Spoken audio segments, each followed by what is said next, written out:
देश के जो एनएसए हैं, national security adviser PM Narendra Modi के, अजीत डोवाल, कहां है वो? मेरी चुड़ैल मुझे बता रही है कि अजीत डोवाल और जयशंकर मेनन रवा माह मॉस्को का दौरा करने की तैयारी कर रहे हैं। जाहिरी तौर पे ये दौरा रूस के साथ तेल की डील के लिए है, लेकिन इस दौरे के चंद खुफिया मकासद भी हैं। इतने पूरे अरसे में पूरी दुनिया में मतलब आप भारत एक 1.5 अरब की आबादी है, इतना बड़ा मुल्क है। इंडिया ने ये फॉरेन ऑफिस की तरफ के उनके बयान आया था कि वो रशिया से तेल खरीदने की इस वार्निंग के बावजूद ट्रंप की कि मैं पेनल्टी लगाऊंगा, उन्होंने कहा हम तेल खरीदते रहे। भारत ने अमेरिका को एब्सोल्युटली नॉट कह दिया है और ये भी कहा जा रहा है कि पाकिस्तान को भारत से अपनी खारजा पॉलिसी को कुछ सीखना होगा। हाई प्रोफाइल टारगेट को जिसको ऑलरेडी एक कार बॉम्ब में कत्ल करवाना चाहता था, वो हाई प्रोफाइल टारगेट है, आपको पता है। मैं दावे से कहता हूं कि अजीत डोवाल और जयशंकर मेनन सदर प्यूटन से SU-57 स्टेल्थ तैयारे और नए S-400 या S-500 सिस्टम्स की भीख भी मांगेंगे। आप क्या चाहती हैं ऐसे हम किसी पाकिस्तानी शहरी को? तो सर क्या करें सर, आरती उतारे उसका हारपूल पहना है उस आदमी ने जो काम किए हैं उस पर तारीफ होनी चाहिए। तो मिल गई ना सजा में। सर ये सजा नहीं है ना सर, बात वही है ना, सजा नहीं है ना। कि वाकई अगर आपने खारजा पॉलिसी सीखनी है तो भारत से सीखनी चाहिए, जिसने सऊदी अरब के साथ भी ताल्लुकात को मिसाली रखा है, जिसने ईरान के साथ भी ताल्लुकात को तवाज़ुन में रखा है, जिसने अमेरिका के साथ भी ताल्लुकात रखे हैं, जिसने रशिया के साथ भी ताल्लुकात रखे। ये सजा तो तब होती जब वो प्रॉपर उसके ऊपर केस चल के उसको जेल में डाला जाता, जैसे इमरान खान को जेल में डाला है। मतलब इमरान खान जेल में है लेकिन हाफिज सईद हाउस अरेस्ट है। मतलब ये बात मुझे हमेशा से अजीब लगता है। वो सोच रहे होंगे एक तो वो रशिया से अपने रवाबत ना सिर्फ रखना चाह रहे हैं, बढ़ाना चाह रहे हैं। इसके साथ एक और मसला है, हमारा फॉरेन ऑफिस की तरफ से आज वो आ रही हैं बातें कि जी हम लाते हैं टॉक शोज और अनलिमिटेड एंटरटेनमेंट सिर्फ यूट्यूब पर। अगर आपने अभी तक हमारा चैनल सब्सक्राइब नहीं किया तो अभी सब्सक्राइब करें और बेल आइकॉन को क्लिक करके हमारी लेटेस्ट वीडियोस के बारे में अपडेट जानें। इस वक्त वो मौजूद है मॉस्को में और मॉस्को में उनकी कई अहम बैठकें चल रही हैं। महत्वपूर्ण मीटिंग होने वाली है। रूस में प्रधानमंत्री नरेंद्र मोदी का मैसेज लेकर एनएसए अजीत डोवाल पहुंच चुके हैं और अब तेल डील को लेकर महत्वपूर्ण बातचीत होनी है, वो भी तब जब खुद रूस इस बात को लेकर पुख्ता है और पूरी तैयारी में है कि वो भारत को और सस्ती दरों में तेल बेचने के लिए तैयार है। जी हाँ, पहले से ही रूस भारत को सस्ती दरों में तेल बेच रहा था, लेकिन अब खबर रूसी मीडिया के हवाले से सामने आ रही है, रूस का मन भारत को और सस्ती दरों में तेल बेचने का है।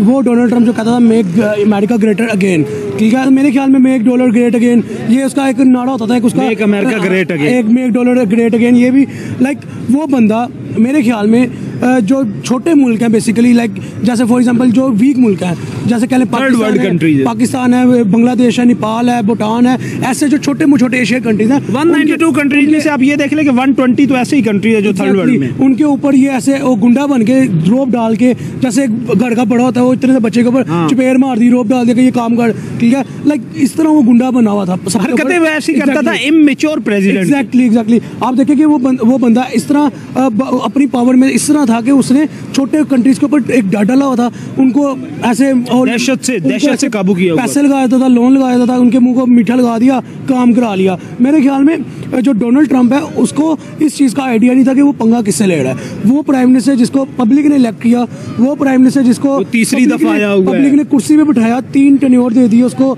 उस 3 टेन्योर के अंदर गुजरात में प्राइम मिनिस्टर ने कहां से इंडिया को उठा के कहां पे बिठा दिया। मनमोहन सिंह के जब टेन्योर खत्म हुआ तब क्या थी इंडिया की? कुछ भी नहीं था इंडिया, इतना कोई ऐसा पॉवर्टी लेवल क्या, एग्जैक्टली इतना कोई ऐसा इंडिया की कोई एक रोब दबदबा नजर नहीं आता था। लेकिन जैसे ही नरेंद्र मोदी के पहला टेन्योर खत्म हुआ, दूसरे टेन्योर के अंदर जैसे इंडिया ने ग्रोथ रेशो पकड़ी, ग्रोथ रेट जैसे इंडिया का बढ़ा, फिर फॉरेन अफेयर के फॉरेन लेवल पे जिस तरह इंडिया ने एक मजबूती के साथ खड़ा हुआ, सुषमा स्वराज को रिप्लेस करके डॉक्टर एस जयशंकर आए, उसने तो जमीन से उठा के इंडिया को आसमान पे पहुंचा। यही मैं बात करने लगा था कि आप देखिए एकदम से चौथी इकोनॉमी बन जाना, ठीक है, फिर तीसरी की दौड़ ऑलमोस्ट इजी बनने वाला है, ठीक है, फिर जापान को 2 व्हील्स 4 व्हील्स में बीट कर देना, फिर चाइना की बराबर में made in China made in India exactly ये जो चीजें पॉइंट्स है ना, वो बेसिकली एक खुद मुख्तार कंट्री के पॉइंट्स होते हैं। कुरेला पाकिस्तान भी आए हुए थे, उन्होंने क्या कहा? उन्होंने कहा Pakistan is a phenomenal counter terrorism का पार्टनर है हमारा। उन्होंने किसी के बारे में पाकिस्तान की तारीफ की, उन्होंने अमेरिकी कांग्रेस में बैठ के कहा कि पाकिस्तान हमारा जबरदस्त किस्म का पार्टनर है। आप कह रही हैं कोई नहीं है। अमेरिका जो बड़ा मुल्क जो इस सारे प्रोसेस को देख रहा है वो पाकिस्तान की तारीफें कर रहा है और कह रहा है जबरदस्त, और हम क्या कह रहे हैं कि नहीं हम डबल गेम कर रहे हैं। नहीं तो सर जो डेजिग्नेटेड टेररिस्ट हाफिज सईद हमने बिठा के रखा है, जो यहाँ पे उसामा बिन लादेन था, यहाँ पे मसूद अजहर, इस किस्म के लोग जो हमने बिठा के रखे हैं, अगर आप उसके ऊपर ही जाएं कि यूएन ने क्या कहा है तो फिर तो इन लोगों को भी हमें सजा दे देनी चाहिए प्रॉपर तरीके से, और या फिर भारत के हवाले कर दें, नहीं तो खुद ही। सर कौन सी सर हाउस अरेस्ट, वही जो मैं और आप पहले भी बात करते हैं सर, हाउस अरेस्ट मतलब सर मजे उसके, तो ऐसा हाउस अरेस्ट तो सबको मिल जाए। हाई प्रोफाइल टारगेट हो जिसको ऑलरेडी एक कार बॉम्ब में कत्ल करवाना चाहता था, वो हाई प्रोफाइल टारगेट है। आपको पता है कि उसके घर के करीब उन्होंने लाके गाड़ी खड़ी की। तो ऐसे टारगेट को, ऐसे बंदे को हुकूमत पाकिस्तान जो है वो सजा भी दे रही है, उसकी कोई पब्लिक अपीयरेंस नहीं है, वो अपने घर से कहीं बाहर नहीं है, कुछ नहीं है। तो मतलब आपको तो अप्रिशिएट करना चाहिए। आप देखें ना, घर के बाहर अगर कोई गाड़ी डेटोनेट करवा दे आके, ठीक है, आप क्या चाहती हैं ऐसे हम किसी पाकिस्तानी शहरी को? तो सर क्या करें सर, आरती उतारे उसकी, उसका हारकुल पहनाए उस आदमी ने जो काम किए हैं उस पर तारीफ होनी चाहिए। तो मिल गई ना सजा में। सर ये सजा नहीं है ना सर, बात वही है ना, सजा नहीं है ना। ये सजा तो तब होती जब वो प्रॉपर उसके ऊपर केस चल के उसको जेल में डाला जाता, जैसे इमरान खान को जेल में डाला है। मतलब इमरान खान जेल में है लेकिन हाफिज सईद हाउस अरेस्ट है। मतलब ये बात मुझे हमेशा से अजीब लगती है कि एक ऐसा आदमी जिसने लोगों की जानें ली हैं, चाहे अपनी कंट्री में ली हो, दूसरी कंट्री में ली हो, उसको आपने हाउस अरेस्ट कर रखा है, मजे में रह रहा है वो, और जब दिल करता है बाहर निकल आता है। अक्सर उसकी फुटेजेस आती रहती हैं, इधर घूम रहा है उधर फिर रहा है। और अगर आप बात करते हैं इमरान खान की, तो इमरान खान तो टेररिस्ट नहीं है, इमरान खान तो प्राइम मिनिस्टर रह चुके हैं। तो इमरान खान जेल में पिछले 2 साल से, और उनको न जाने कौन कौन से केसेस भुगतने पड़ेंगे। मैं कोई इमरान खान की फैन नहीं हूं, लेकिन मैं फिर भी कह रही हूँ कि इमरान खान जेल में जा सकते हैं, जुल्फिकार अली भुट्टो को फांसी लग सकती है, बेनजीर भुट्टो जेल में जा सकती हैं, मरियम नवाज, नवाज शरीफ, शहबाज शरीफ सब जेल में जा सकते हैं, लेकिन हाफिज सईद जेल में नहीं जाएगा। क्यों? मुझे इस बात का जवाब कोई दे दे। मैडम आप देखिए ना, बंदे को सजा है, बंदा घर में बेशक हाउस अरेस्ट है, जेल है ना, एक प्रॉपर अदालती प्रोसेस के तहत उसको सजा दी गई।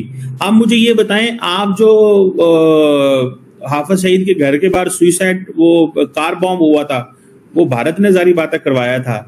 तो अब मुझे ये बताएं कि आप, पाकिस्तान की एजेंसियां ये कहती हैं ना, इंटेलिजेंस की रिपोर्ट्स ये कहती हैं, वो बंदे भी पकड़े गए जो पेशावर से गाड़ी लेके आए, एक कराची से आया था, वो दुबई से आया था, वो सारा उन्होंने लिंक एस्टैब्लिश किया, उसकी सजाएं उन्होंने दी। उन बंदों को भी सजाएं हो गई हैं जिन्होंने वो गाड़ी डेटोनेट की थी। तो एक बंदे को जेल में डालने की बजाय उसको हाउस अरेस्ट किया एक जगह पे, फॉर एग्जांपल, मुझे बस एग्जैक्ट नहीं पता, लेकिन मैं जस्ट हाइपोथेटिकली बात कर रहा हूं, ताकि उसको भारत टारगेट न कर सके। लेकिन सजा कोर्ट से हो गई हुई है and nobody has an issue. America को कोई प्रॉब्लम नहीं है। जेल में डाले ना, जेल में डाले, भारत क्यों टारगेट ना कर सके? भारत वो जाके भारत में अपने लोग भिजवा के वहां पे लोगों को टारगेट कर दे, वो कोई बात नहीं, वो बड़ी इंसानियत दिखा रहा है। लेकिन उसको ऐसे बचाया जा रहा है जैसे वो कोई हमारा न्यूक्लियर साइंटिस्ट है जिसने कोई एटम बम बना के हमें दिया है। यानी कि हमारे यहाँ न्यूक्लियर साइंटिस्ट, यानी कि वो जो हमारे डॉक्टर कदीर खान थे वो भी हाउस अरेस्ट थे। मतलब उनमें और हाफिज सईद में कोई फर्क नहीं है, दोनों हाउस अरेस्ट है सारी जिंदगी। तो आपको ये वीडियो कैसा लगा कमेंट बॉक्स में जरूर लिखिए। इस वीडियो को लाइक कीजिए, शेयर कीजिए, सब्सक्राइब करना ना भूलिए आपके चैनल EFCZ को। तो मिलते हैं अगली वीडियो में। जय हिंद।